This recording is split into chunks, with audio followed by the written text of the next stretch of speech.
fora, planteia. Mas ele disse: meu Deus, eu não largo. Eu sei que o meu Redentor vive, e certamente ele se levantará, se erguerá do seu trono para nos justificar. Já disse.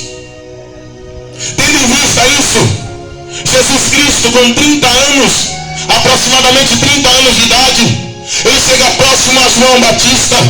João Batista estava no deserto, anunciando a palavra do Senhor, anunciando o evangelho de arrependimento. Arrependei-vos, pois é chegado o reino dos céus. E ele batizava no Rio Jordão. Jesus Cristo se aproxima de João, e João se sente indigno de batizar Jesus Cristo. Diz: eu que preciso ser batizado por vós, e vós vem a mim. E Jesus diz: convém que seja dessa forma, convém que seja dessa maneira, convém que seja desse jeito. Jesus Cristo nos mostrando, nos ensinando a ter humildade. Porque aquele que tem ministério precisa ter humildade. Porque se não tiver humildade, a soberba se assenhoria e comete o pecado de Lúcifer. Você já ouviu falar na síndrome de Lúcifer? Lúcifer se exaltou e quis ser semelhante ao Altíssimo, quis receber glória dos anjos.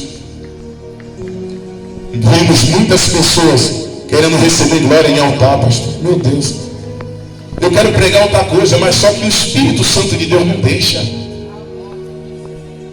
Eu preciso entregar aquilo que Deus manda, do jeito que Deus quer. Porque Deus me faz entender, apóstolo do Senhor, Deus me faz entender que essa terra aqui não é terra de povo que não conhece o Evangelho. Tem muitos afastados de raça. Muitos que já conheceram, que já provaram da graça, já provaram do amor, mas não tiveram constância, sustento. Outros foram bem cuidados e se perderam. E tendo em vista isso, Jesus Cristo foi batizado. Quando Jesus Cristo foi batizado, João diz: eu vi o Espírito do Senhor descendo em forma corpórea e pairando sobre ele. Aí no livro de Isaías, capítulo 61, verso 1, diz: o Espírito do Senhor me ungiu. Ali era uma profecia de Isaías acerca do Messias, do Senhor Jesus Cristo, que viria sobre a terra e seria ungido de Deus, e na virtude do Espírito Santo apregoaria o Evangelho, apregoaria a libertação aos cativos, apregoaria a libertação aos presos, curaria a enfermidade. E Jesus começa uma espécie de caminhada apostólica, pregando aqui, pregando ali, curando, libertando, salvando e transformando pessoas. Jesus escolhe 12 discípulos para andar com ele, preparado por ele, para que viesse dar continuidade ao ministério que ele implantara na terra. Jesus Cristo começa a ensinar os discípulos como se deve viver. Delega a autoridade aos discípulos para curar e para libertar. Ele ensina de perto os discípulos, pastor.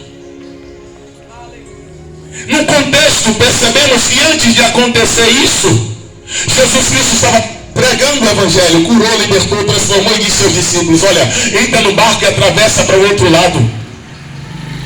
Os discípulos entraram no barco e foram juntamente com Jesus atravessar para o outro lado. Só que a Bíblia faz questão de dizer que houve uma tempestade, o barco balançou, a água começou a querer entrar dentro do barco, os discípulos se desesperaram e Jesus dormia.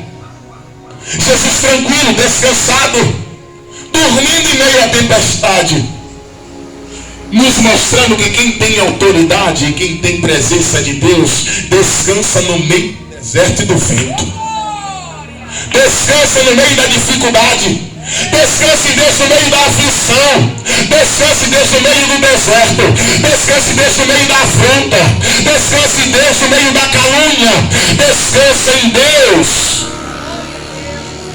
E Jesus descansando: mestre, nós vamos perecer, vamos morrer. E Jesus Cristo, quando se levanta, ele não vai logo repreender a tempestade, ele diz: homens de pequena fé.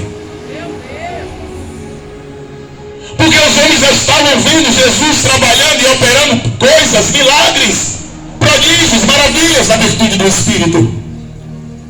Não era para eles temer, porque eles deveriam saber que Jesus estava no barco e Jesus tem o controle de todas as coisas. E Jesus repreende a tempestade, diz: aquieta-te, cala-te. E a tempestade se acalma, e a Bíblia diz que houve uma bonança. Aí os discípulos olharam e disseram: que homem é esse que até o mar o obedece? O vento e o mar o obedecem. Que homem é esse? Mas não fica só aí. Eles atravessam, e quando eles atravessam, eles chegam a um lugar chamado Gadara. Lugar esse que era uma cidade, uma das cidades, porque havia uma Decápole. Decápole era um conjunto de 10 cidades autônomas naquela época. Cidades que não precisavam dos governantes, não precisavam dos homens de autoridade, não precisavam de ninguém para se manter. Sabe por quê? Porque a forma deles se manter era a forma de criação de animais. É por isso que a Bíblia diz que eles criavam porcos, e dos porcos vinham derivado do leite, manteiga, e assim sucessivamente, manteiga, queijo, vendia. Ele era uma cidade autônoma, uma cidade independente que não precisava de recurso de fora. Só que precisava de um algo, essa cidade precisava de um algo que o dinheiro deles não podia comprar, que o recurso deles não podia dar, que a força e o poder monetário dele não podia trazer libertação para um homem que estava endemoniado havia muito tempo, e ninguém conseguia conter. Prendia esse homem com grilhão, com corrente, com algema, mas ele quebrava a corrente, o grilhão e a algema quando o demônio se manifestava, porque ele já estava possesso. Jesus Cristo, a Bíblia faz questão de dizer, o livro sagrado vai falar a respeito de 3 livros: Mateus, Marcos e Lucas, chamado livros sinóticos. O que é livros sinóticos, pastor? São livros que falam acerca das mesmas coisas, porém de forma diferente, para que nós venhamos entender de fato o que aconteceu. Porque até mesmo no julgamento da terra, nós precisamos de testemunhas para acusar ou para absorver alguém. Se tivesse apenas um evangelho segundo escreveu Lucas, eu poderia duvidar, você poderia duvidar, mas são 4 falando da mesma situação, contando o mesmo ato de Jesus, porém pessoas diferentes contando do seu jeito e da sua maneira. Isso nos ensina a prática da pregação, que ninguém prega igual a ninguém. Ninguém tem o mesmo rolo de ninguém. Cada um tem um nível de profundidade, um nível de conhecimento, um nível de autoridade delegado pelo céu, um jeito peculiar de pregar e trazer a mensagem. Nós não precisamos imitar ninguém. Nós não somos xerox. Nós temos que ser autênticos, originais. Usar do jeito que Deus te usa. Falar do jeito que Deus trouxe para você falar. E a Bíblia Sagrada diz no livro de Marcos, capítulo 5, que quando Jesus Cristo se aproximou da cidade de Decápolis, que botou pé, o endemoniado veio correndo, prostrou-se e adorou a Jesus. Isso me intriga, porque ele estava endemoniado, possesso por legião.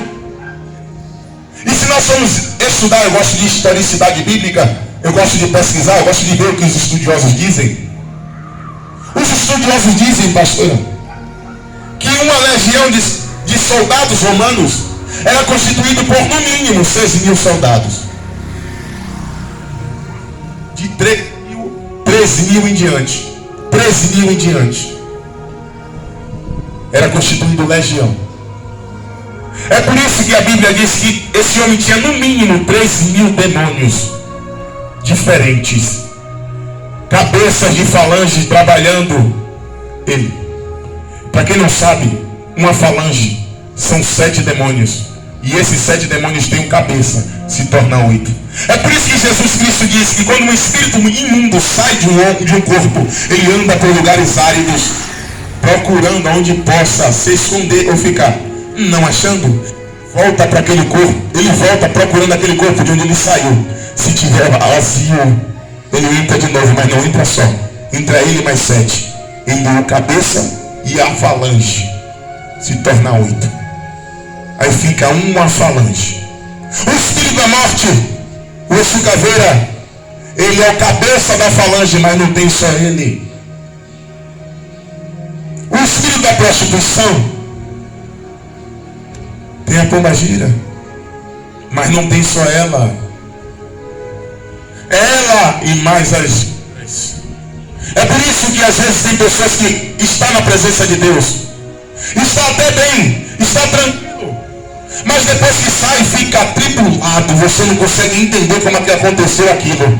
A pessoa não bebia, não fumava, não se prostituía e começa a fazer tudo contrário àquilo que nunca fizera antes e nem tinha vontade de fazer. Qual é a explicação que o Senhor me dá, pastor? Não preciso te dar mais nenhuma, porque antes de falar isso eu já dei a explicação. E no livro de Mateus diz que eram 2 homens endemoniados. Como é que o Senhor explica isso, pastor? Eu explico isso da seguinte forma. Lucas quis dar ênfase ao que estava pior. Marcos quis dar ênfase ao que estava pior. Mas Mateus viu os 2. Relatou os 2. E esse homem possesso chega para Jesus e diz: Filho de Deus, sou filho de Deus, filho de Deus Altíssimo, viera antes do tempo para me atormentar. Mas qual é a função de roubar, matar e destruir? Trazer tormentos para o ser humano. É de Satanás. Só que a presença de um homem cheio da presença de Deus atormenta o diabo, atormenta o inferno, atormenta Satanás do inferno e seus adeptos, atormenta todo o inferno. É por isso que eu digo: Senhor, eu não quero fazer cócegas no inferno. Se o Senhor quer me usar, é para bombardear ele. Sabe por quê? Porque a vontade do inimigo é me matar. A vontade do inimigo é roubar aquilo que Deus colocou na minha vida. A vontade do inimigo é me destruir. E por que eu vou ter pena dele? Por que você vai ter peninha do inferno, dos demônios, dos principados, dos governos, dos poderes, das hostes espirituais da maldade que militam no reino espiritual, nos ares, nas potestades ares? Muitas pessoas às vezes olham e dizem: o inferno está aqui. É você que pensa. Você que pensa. A Bíblia Sagrada vai falar a respeito de uma parábola do rico e de Lázaro. A Bíblia Sagrada diz que o rico, ele entrava na sua casa todos os dias, entrava e saía e via um mendigo na sua porta e não fez nada. Muitos pregadores às vezes não compreendem porque o rico foi para o Hades e Lázaro foi para o céu. A Bíblia Sagrada, ela é clara em dizer, objetiva em falar. É só a gente prestar atenção. O homem rico via Lázaro todos os dias, ele tinha recurso, ele tinha dinheiro, ele tinha como ajudar, ele tinha como abençoar. No livro de Mateus, capítulo 25, Jesus Cristo diz: eu tive fome, não me deste de comer. Eu tive sede, não me deste de beber. Eu estava nu, não me deste de vestir. Eu estava enfermo, não fores me visitar. Aí aqui o Senhor vai dizer: como é que eu vi o Senhor dessa forma? Quando você viu alguém que estava dessa maneira e não ajudou, você também não me ajudou. Porque a verdadeira religião é cuidar dos órfãos e das viúvas e não se contaminar com as coisas da terra. Tem muitas pessoas, muitos cristãos que acham que religião é isso aqui, roupa, isso aqui não diz nada, irmão. Isso aqui não quer dizer nada. Sabe o que é isso aqui? Campanha de humilhação, pano de saco. Campanha de humilhação. Pastor, isso está na Bíblia? Tá. No livro de Jonas. Jonas apregoou a justiça de Deus. E a Bíblia Sagrada diz que toda Nínive se vestiu de pano de saco, inclusive o rei, e ainda colocou nos animais. E Deus perdoou e teve misericórdia de Nínive. A Bíblia Sagrada fala que o rei Ezequias, ele também usou pano de saco, campanha de humilhação.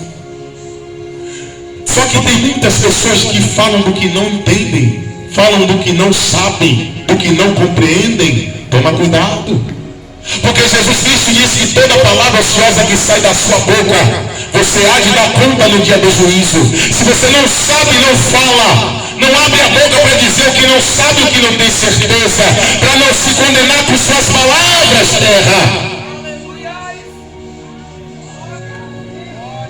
Jesus Cristo chega, o demônio se atormenta. E por que muitos cristãos às vezes têm medo de demônio, pastor? Está na igreja, está louvando, está pulando, está rodando, está sapateando, está falando língua estranha. Se manifestar alguém, todo mundo corre. Que obra é essa? Obra da carne. Sabe por quê? Porque em prostituição você pode pular, rodar, sapatear, falar língua estranha, pregar, louvar. No adultério você pode fazer tudo isso. Só que experimente colocar a mão na cabeça do endemoniado, você tudo errado, para você ver o que acontece. Para você ver se acusar e dizer: quem é você? Quem é você?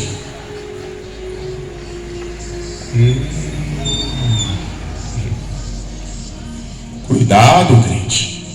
Direito às veredas, porque Deus pode permitir uma situação para consertar a tua terra. Nós precisamos tomar cuidado. Jesus Cristo, ele não precisou de muito esforço para expulsar o espírito imundo. Simplesmente ele disse: sai, cai fora. E o demônio diz: eu posso entrar nas manadas do porco? Porque ele tem que pedir permissão a Deus, pedir permissão para fazer qualquer coisa. Porque os animais não é dele, a terra não é dele, nada é dele. A Bíblia diz que toda a terra e a sua plenitude é de Deus.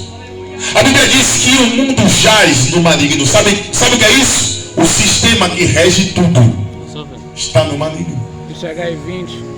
Nós estamos vivendo época de política. E o que muito me intriga, que já entrou dentro dos templos, em vez de pastor estar pregando palavra, pregando coisas que vai curar a alma, transformar a vida de um pobre pecador, falando de política, vote fulano, vote ciclano, vote merpano. Prega a palavra, instrui a igreja na palavra, e a igreja vai saber em quem precisa e necessita votar. Meu Deus. Ô, Jeová, me ajuda, Pai. Me cobre com teu sangue. Porque o negócio, quando Deus traz o reino, o negócio a terra é estreita. É estreito. Nós precisamos tomar cuidado. Muitos crentes se dispersando, se desviando, brigando um com os outros, criando raiz de amargura por causa de politicagem, ferindo uns aos outros. Domingo isso vai passar. E as feridas que vão ficar no coração de cada um, e a chaga, e as desamizades. A Bíblia diz: irmãos, não deixe que venha brotar em vosso coração raiz de amargura, para que não venha te privar da graça de Deus. Mas muitos têm se esquecido da palavra, pastor. Eu achei muito interessante um discípulo meu hoje veio falar comigo: pastor, me ensina isso, porque eu estou confuso entre a fé natural, a fé sobrenatural e a fé emotiva. A fé natural é tudo aquilo que você pratica e você tem certeza que o recurso virá. Por exemplo, se você plantou um pé de arroz, feijão ou pé de manga, você tem fé que aquilo ali vai germinar e vai crescer para te dar um fruto. Essa fé é a fé natural, porque você mesmo plantou e o que você planta você colhe. Fé natural. A fé emotiva é a fé no qual o indivíduo ele se baseia na sua crença ou no que sente. Precisa sentir alguma coisa para crer. Foi a fé de Tomé. Eu tenho que ver. Se eu não tocar do seu lado, eu não vou crer que é ele e que ele ressuscitou. Já a fé sobrenatural é aquela que Jesus Cristo diz: mas bem-aventurados que não viram e creram. Glória a Deus. Não viu nada, não sentiu nada, mas leu a palavra e creu que o Senhor é o Deus poderoso, que salva, cura, liberta e transforma. E não precisa estar sentindo nada para dizer que Deus existe e que Deus é na vida. Mas tem muitas pessoas que estão apenas na fé emotiva, pastor. Se foi para a igreja, não sentiu Deus, Deus abandonou ele. Deus abandonou ela. E se eu te contar que tem situações que Deus não fala? Tem situações que às vezes Deus trava mesmo. Eu já vivi uma experiência com Deus, fruto da minha oração. Eu disse: Deus, ainda que eu não sinta nada, eu continuarei na tua presença e crendo que o Senhor é o Deus da minha vida. Para que eu fui dizer isso? Eu ia para o culto, eu ficava atribulado. Eu via todo mundo sentindo Deus. E eu nada. Eu falava: Jeová, o que é que eu estou fazendo? Será que eu estou desviado da igreja? Será que eu pequei? Eu falei: me fala qual é o pecado para que eu possa confessar, para que eu possa sentir o Senhor de novo. Deus não me dizia nada. E eu não sentia um arrepio sequer. Nada. Depois do período que Deus, ele abriu a boca e disse: você lembra da oração que você fez? Ainda que não sinta nada, continuará crendo e continuará na minha presença. Eu te provei. Eu te provei. Os homens é provados pelos louvores, pelo que falam, pelas orações. Sabe qual era o propósito de Satanás, pastorão? Quando ele disse: eu quero entrar nas manadas de porcos, era colocar as pessoas daquela cidade contra Jesus, porque ali era a fonte de renda do povo daquela cidade. Lembra do que eu falei? Ele era uma cidade autônoma, criava animais, e no meio daquela cidade vivia povos gentios, povos que não eram judeus, porque os judeus em si não têm contato com porcos e animais impuros por causa da lei de Moisés. Mas a nação gentílica que andava ali juntamente com pessoas que eram judias, eles criavam porcos. E Jesus disse: vai, pode ir, entra lá. Só que sabe o que eu acho interessante? Quando os espíritos imundos entram nos animais, nos porcos, os porcos não conseguem ficar tranquilo com o espírito imundo no couro deles e se precipita na água. Mas o homem estava possesso. O homem já tinha praticamente acostumado com essa situação. Não só o homem, mas todas as pessoas que viam essa situação. Quantas pessoas às vezes olham traficantes matando pessoas por causa de dívida de droga? Diz: é normal, é porque Deus viu, vai morrer. Mas o espírito da morte reinando. Mas quem tem o conhecimento de Deus, sabe o que faz? Bota o joelho no chão e ora e apresenta a Deus para Deus libertar tanto o traficante como aquele que está devendo. E Deus trabalha, e Deus opera. No livro de Oséias está escrito: o meu povo perece por falta de conhecimento. Eu apresentei o conhecimento, porém recusaram o conhecimento. Sabe por quê? Porque muitos se preocupam apenas com a fé emotiva. Preciso sentir Deus. Preciso ir para a igreja, preciso ser arrepiado. Se eu não sentir o arrepio de Deus, Deus não está no lugar, não está no negócio. Mas o mais importante é a palavra que cura, liberta, transforma, dá vida, dá sustento. É a palavra. Muitas pessoas às vezes dizem assim, ó, igreja pentecostal não tem palavra. Eu disse a Deus, Jeová, se for para ser pentecostal sem palavra, então me mate. Porque eu não aceito. Eu não aceito pessoas falando mal de igrejas pentecostais. Eu sou pentecostal, irmão. De dizer que pentecostal não tem palavra, porque é outras pessoas que não se prezam e não levam a sério a obra de Deus e a obra dos mistérios de Deus, brincam com as coisas de Deus e banalizam, escandalizam a obra do Espírito. O que é carne, o que é espírito.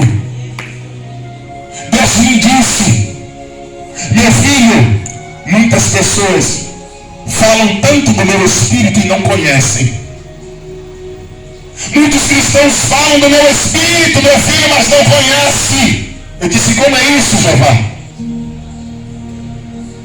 Eles dizem, meu filho, que o Espírito Santo é uma pessoa, e de fato é. Eles dizem que o Espírito Santo tem sentimento, de fato tem.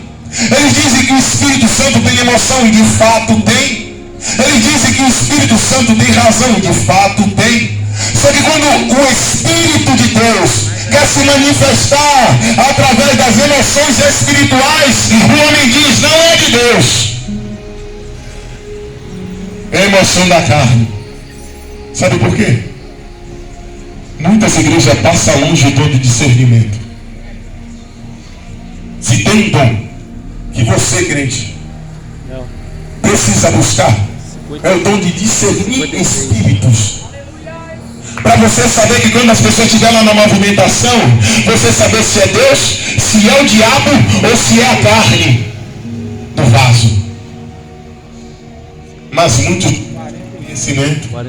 Muitos não buscam a sabedoria de Deus, porque se preocupam muito com a fé emotiva. Precisa sentir para dizer que Deus está. Aí banaliza. Dá espaço para muitas pessoas falar mal da obra de mistério, mas a obra de mistério é coisa séria. É coisa profunda, que tem libertado muitas vidas, transformado muita alma e curado muitas pessoas. É por isso que é uma obra muito perseguida. É perseguida porque é a obra de Deus. Na Bíblia Sagrada, a obra de Jesus Cristo, na Bíblia Sagrada, é de libertação. Libertação. Obra de libertação. Só que muitos correm da obra de libertação porque é muito pesado, é muito difícil, é estreito. Tem que renunciar a minha carne para Deus usar, claro. Claro que sim. Tem que renunciar a sua carne, não é para Deus te usar não, é para Deus te salvar, terra. É para no último dia você não fazer coisas para a obra de Deus e ouvir dele, apartar de mim, maldito vós que praticais iniquidade, porque eu não te conheço. O que é iniquidade? É todo o pecado repetido. Todo pecado repetido, e repetido, e repetido, e repetido, é iniquidade.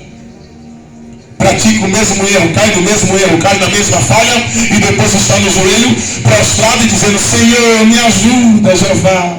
E a carne dizendo, quando eu levantar, vou fazer de novo. Aí só, a lágrima desce, e Jeová só no trono, olhando e dizendo, isso é remorso, meu filho, eu estou esperando arrependimento.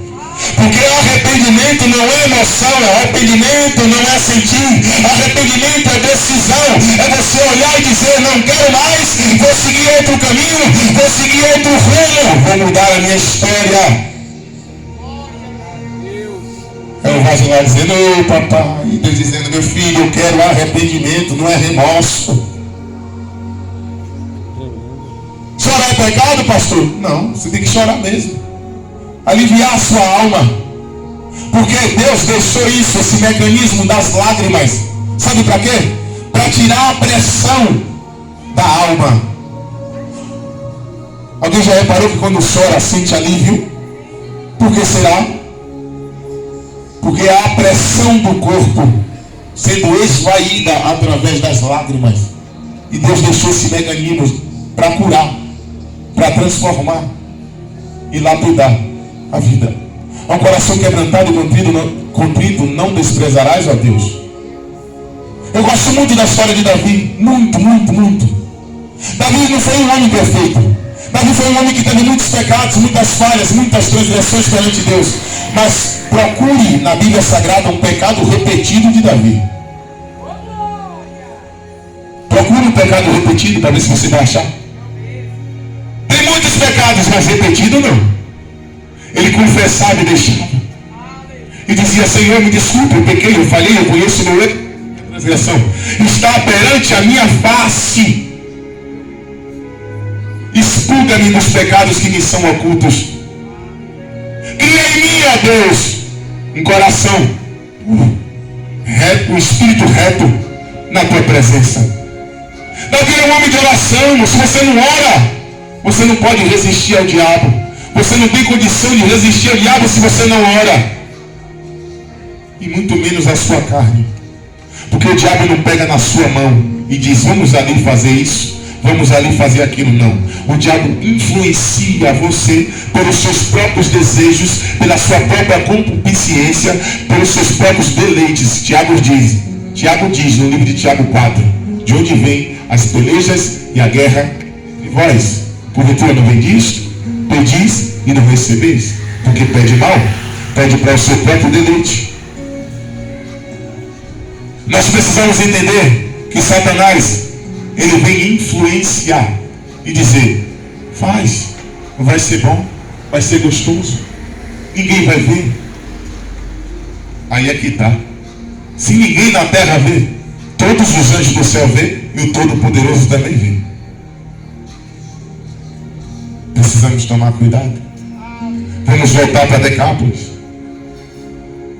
Esse homem estava ali na situação e os porcos não aceitaram o espírito imundo neles e se precipitaram na água.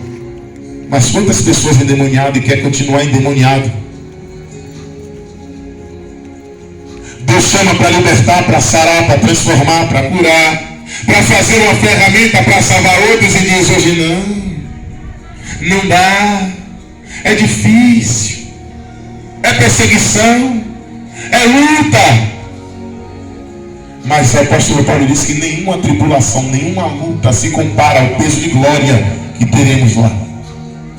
Ele disse que as coisas que Deus preparou, olho não viu, ouvido não ouviu e não subiu ao coração do homem. As coisas que Deus tem preparado Regula a câmera aí. Não subiu ao coração do homem. Mas Jesus liberta esse homem. Depois que Jesus liberta esse homem sente o desejo de seguir Jesus. Jesus entra no barco e diz: já fui, eu quero ir contigo, Senhor. Você agora tem uma missão. Vai para sua casa, conta um testemunho, seja um testemunho, diga quão grandes coisas Deus fez na tua vida. A maior pregação, irmão, de todas é o testemunho. Não é falar bonito, não é conhecer a Bíblia, é dar testemunho do que está escrito. É as pessoas olharem e dizer: aí vai andando o homem de Deus, porque com a vida reta, a vida ilibada na presença de Deus, a vida integral na presença de Deus. Eu sei quem é, eu já vi, eu presenciei coisas miraculosas através da vida dela. Será que estão dizendo isso acerca de você? Será que estão dizendo isso acerca de mim? O que é que estão dizendo acerca de cada um de nós? Já parou para se perguntar? Porque tem cristão na presença de Deus que não consegue nem contar o testemunho, dizer que as coisas que Deus fez. Eu, irmão, eu vivia na prostituição, nascido e criado no Evangelho. Quando jovem, disse: eu não quero isso para mim não, Deus.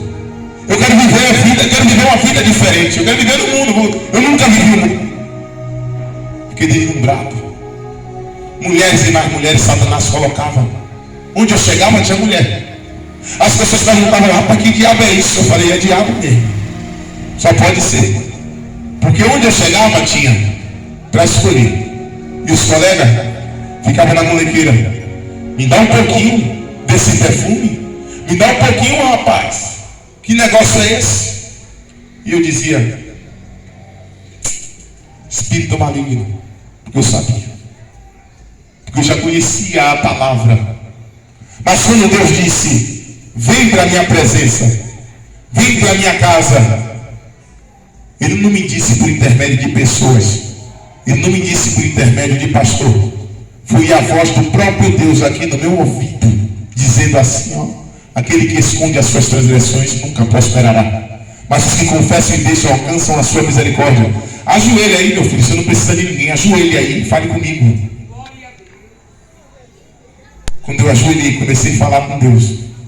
Comecei a ser renovado na mesma hora. Deus começou a trabalhar e limpar e me lavar por dentro.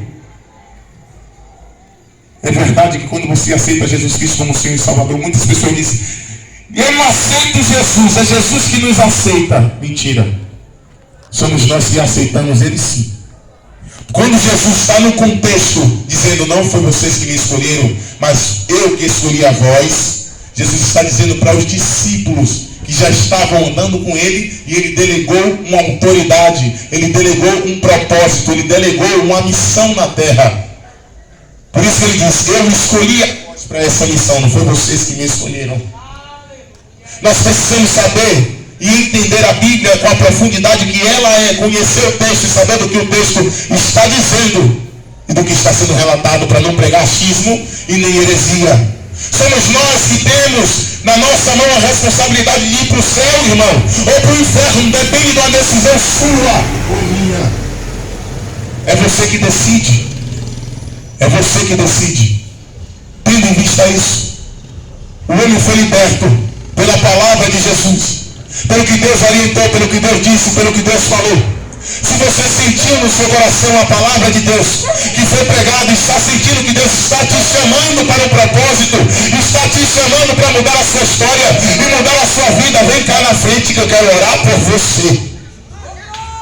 Não desperdice essa oportunidade que Deus está te dando. Não desperdice essa oportunidade que Deus lhe dá. Se o Espírito do Senhor está falando com você e tocando no seu coração, venha, porque é hoje. A palavra de Deus diz, se ouvires a voz do Senhor teu Deus, não endureçais o vosso coração, como fizeram os israelitas no tempo do deserto. Até aqui, me ajudou o Senhor. Que Jesus abençoe, guarde e livre em nome do Senhor Jesus Cristo. Eu quero abençoar essa comunidade. Pai, em nome de Jesus, meu Pai, eu abençoe, meu Pai, os moradores, abençoe, meu Pai, os becos, as vielas. O Senhor diz até a palavra que onde pisarmos, meu Pai, a planta dos nossos pés será dado, Senhor. Em nome do Senhor Jesus Cristo, eu declaro que no mundo espiritual as potestades, os governos, as hostes e os poderes já perderam essa terra, Jeová. Já perderam, Senhor, o domínio, meu Pai, dessa localidade, das encruzilhadas. Pai, em nome do Senhor Jesus Cristo, meu Pai, das entradas, meu Pai, da frente, do fundo. Pai, em nome do Senhor Jesus Cristo, meu Senhor, cobre com teu sangue, meu Pai, que os anjos venham estar, meu Pai, protegendo e guardando todos aqueles que saem, meu Pai, para a sua casa, meu Senhor, para a sua morada. Volta, meu Senhor, tranquilo, Pai, em nome do Senhor Jesus Cristo, Pai. Poderoso Jeová,